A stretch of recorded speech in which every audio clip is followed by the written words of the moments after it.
The Bobby Darin mystery is finally solved, and it's not good news. Bobby Darin was born with the name Walden Robert Casado on May 14, 1936, in the Bronx, New York City. When he was little, Darin was really good at music, learning how to play piano and guitar as a kid, which helped him become successful later on. Darin's music career was amazing because he could do so. Many different types of music. He started with rock and roll and pop songs, but then he quickly started doing jazz, folk, country, and even big band, swing music. This helped him connect with all kinds of people who listened to music, making him really special in the music world back then. His big break happened in 1958 when he released the hit song Splish Splash. It was a fun, catchy, rock and roll song that became super popular really fast and made him a fresh new voice in American pop music. After this early success, Darin's career took off with a bunch of memorable hits that became classics like Dream Lover, Mac the Knife, and Beyond the Sea. Mac the Knife especially showed how Darin could bring drama and charm to his performances, and he won a Grammy Award for Record of the Year in 1964. His version of the song was a bold new take on the old tune from the Threepenny Opera, mixing jazz and pop in a way that amazed both the public and music critics.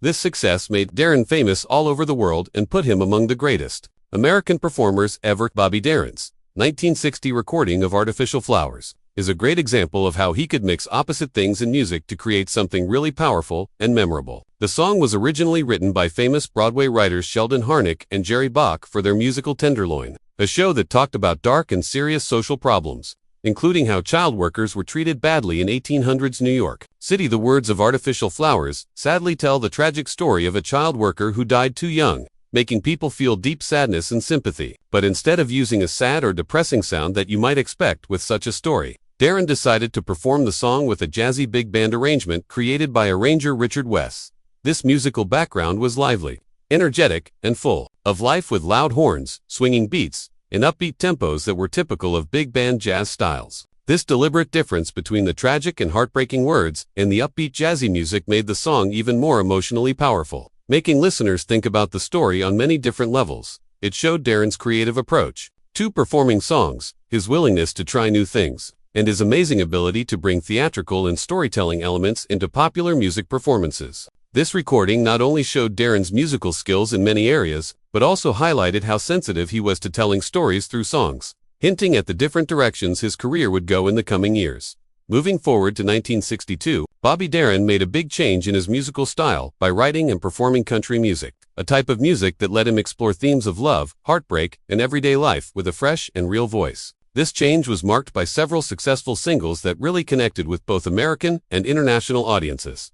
One of his best country hits was Things, which went to number 3 on the US charts and number 2 in the UK, making it one of his biggest international successes. The song's heartfelt words and catchy tune captured the bittersweet feelings of love and loss, and Darin's smooth singing added warmth and honesty that appealed to many different types of listeners. Along with Things, Darin released You're the Reason I'm Living, another major hit that climbed to number 3 on the US charts. This song further established his place in the country music world by showing his ability to express deep emotion and romantic longing with skill and passion. Another notable song from this time was 18 Yellow Roses, which reached number 10 on the US charts. The song was a touching ballad filled with youthful innocence and charm, showing Darin's skill in blending country storytelling traditions with pop appeal. During this productive time, Darin was signed with Capitol Records, a major label he joined in 1962 after leaving his previous contract with Atlantic Records. His time at Capitol was marked by focusing on country and pop crossover hits, reflecting the label's encouragement of his exploration into different musical styles. However, after a few years in 1965, Darin returned to Atlantic Records, showing another chapter in his changing career. Notably, he left Capitol Records in 1964, marking the end of this particular creative period under that label's banner. Willingness to switch labels showed his desire for artistic freedom and the search for the right place to express his diverse talents. One of Darin's later chart successes was his 1966 cover of Tim Hardin's If I Were a Carpenter, which became his final UK hit, reaching number 9 and also peaked at number 8 on the US charts. This song represented yet another side of Darin's musical adaptability. Written by folk singer-songwriter Tim Hardin, the song was originally a gentle folk ballad. Darin's version added a more polished, pop-oriented production that made it appeal to more people, helping it reach a wider audience while respecting the emotional depth of the original. This track was an important milestone in Darin's career, showing his continuous growth and ability to reinterpret contemporary songs in his distinctive style. In addition to his work on the charts, Darin also contributed 2 movie soundtracks, further diversifying his artistic output. In 1965, he performed both the opening and closing songs for the Walt Disney film That Darn Cat. This involvement with a major film project highlighted Darin's growing presence in entertainment beyond just recording studios and concert halls. His performances in this family-friendly comedic film showed his charm and broad appeal to audiences of all ages. The influence of Darin's songs extended beyond his own recordings. For example, the song Things was famously covered by Dean Martin and performed on the 1967 television special Moving with Nancy, which starred Nancy Sinatra. This cover by another iconic artist of the era showed the lasting popularity and cross-generational appeal of Darin's music. It also showed how his songs could be adapted by other performers, further embedding his work into the cultural fabric of the 1960s. Beyond his musical achievements, Bobby Darin was also a skilled actor, starring in films such as Come September 1961, alongside Rock Hudson and Gina Lollobrigida, and Pressure Point 1962, which earned him a Golden Globe nomination. His charismatic screen presence and natural talent for acting complemented his musical persona, revealing yet another dimension of his artistic abilities. Darin's move into acting showed his desire not to be limited by a single category of entertainment, and his willingness to challenge himself creatively. Throughout his career, Darin was known for his relentless work ethic and his ambition to constantly evolve as an artist. Despite facing significant health challenges, he was diagnosed with a serious heart condition as a child and underwent open-heart surgery in the late 1970s. He remained dedicated to performing and creating music that deeply connected with his audience. His personal struggles with health added a touching layer to his public image, making his achievements all the more remarkable given the difficulties he faced. Bobby Darin's first marriage was to the well-known actress Sandra Dee, a union that began on December 1, 1960. Their meeting took place in the romantic and historic city of Rome, Italy during the filming of the movie Come September, which was eventually released in 1961. This was a significant time in both their lives, as they were young rising stars in Hollywood, and the film itself provided a backdrop for the start of their relationship. Interestingly, it wasn't purely fate that brought them together. It was Sandra Dee's mother, Mary Duvon, who played a key role in encouraging the actress to give Bobby Darin a chance. Mary saw something in Darin, or perhaps simply wanted to help her daughter step outside her comfort zone, and she convinced Sandra to go on a date with him. Despite this push from her mother, Dee's early impressions of Darin were complex and conflicted. In later interviews, Sandra Dee openly reflected on the nature of their relationship and on Darin's personality. She described him as someone who loved her deeply, but who also had a calculating streak. According to Dee, Darin did not enter the situation in Rome with a clear plan to marry her, the so-called new Little Mary Pickford of Hollywood, but his personality left a strong impression. Dee characterized Darin as rude, brash, and always trying to get a reaction from people around him.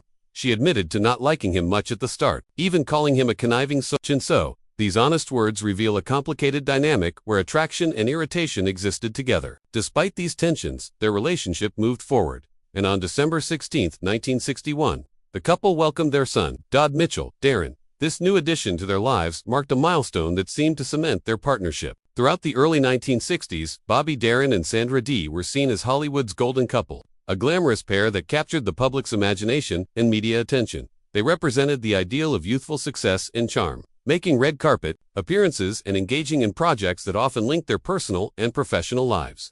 However, beneath this polished image, their marriage was filled with difficulties. The couple faced ongoing troubles that strained their relationship over the years. The pressures of fame, clashing personalities, and perhaps the complexities of growing up in the public eye took a toll. After years of ups and downs, their marriage officially ended in divorce on March 7, 1967.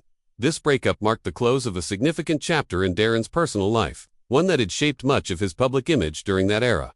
Following the end of his marriage to Sandra Dee, Bobby Darin found love again with Andrea Yeager, who was not from the entertainment world, but worked as a legal secretary. The two met in 1970 during a period when Darin's career and health were going through changes.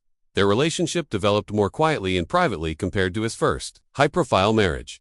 After dating and living together for about 3 years, they decided to marry on June 25, 1973. This marriage was relatively brief and took place during a challenging time for Darin. Just 4 months after their wedding, in October of the same year, they divorced. The reasons behind this quick separation were rooted largely in the strain caused by Darin's worsening health issues, as Darin battled significant medical problems, most notably related to his heart. These difficulties placed enormous stress on their relationship. The intensity of caring for a partner facing serious illness combined with personal and emotional challenges contributed to the breakdown of their marriage. Although this second marriage was short-lived, it reflected a period in Darin's life marked by vulnerability and transition, contrasting with the youthful energy of his earlier years. Bobby Darin, an iconic figure in the mid-20th century American music scene, has long been surrounded by an aura of mystery that extends beyond his undeniable talents as a singer, songwriter, and actor.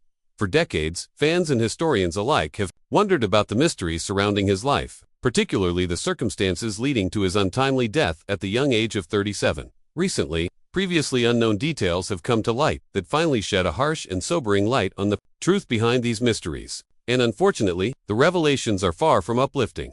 Bobby Darin's life was marked by tremendous artistic success and vibrant energy, but it was also clouded by health struggles and personal turmoil.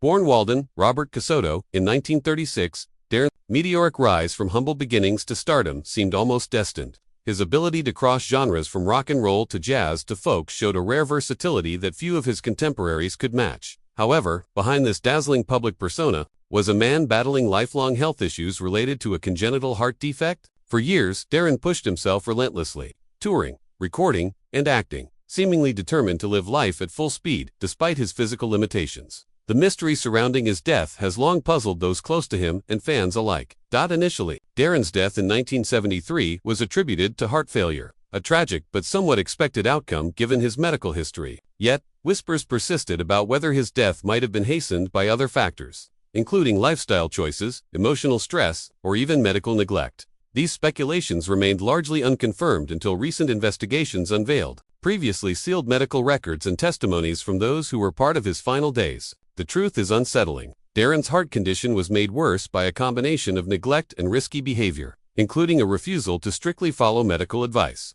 compounded by the pressures of maintaining a public image.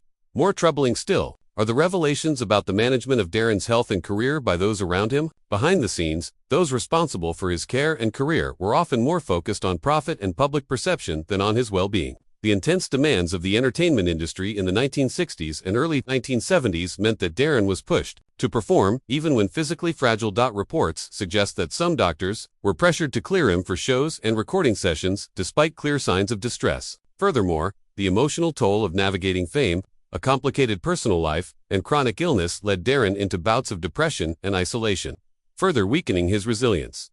Perhaps the most heartbreaking aspect of this mystery is the personal cost to Darin himself. A fiercely private individual, he hid much of his suffering behind an infectious smile and charismatic performances. His family and close friends were often kept at arm's length from the reality of his declining health, and his public image was carefully managed to preserve the myth of an indefatigable star.